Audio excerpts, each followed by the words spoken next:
In this video, I will show you how to add Chromaly to Safari. So very simple and basic way guys to add Chromaly extension to your Safari browser. Open your Safari browser and in search bar type chromaly.com.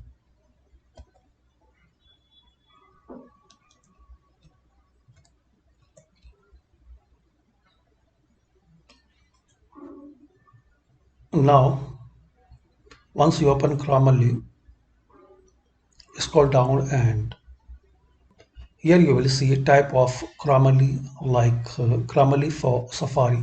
Select it. I'm using Windows Edge browser, so it's not available for me.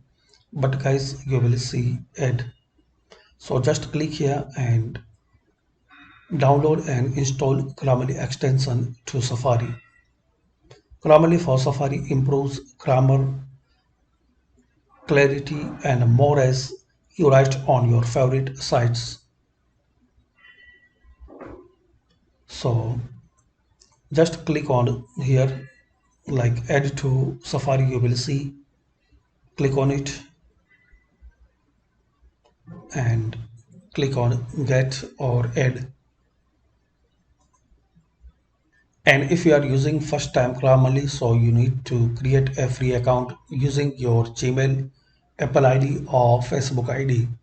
So create your free account and you can use after Grammarly in your Safari browser. So thanks for watching and please comment this video useful for you or not. By these simple and easy steps, we can know how to add Grammarly extension to Safari browser.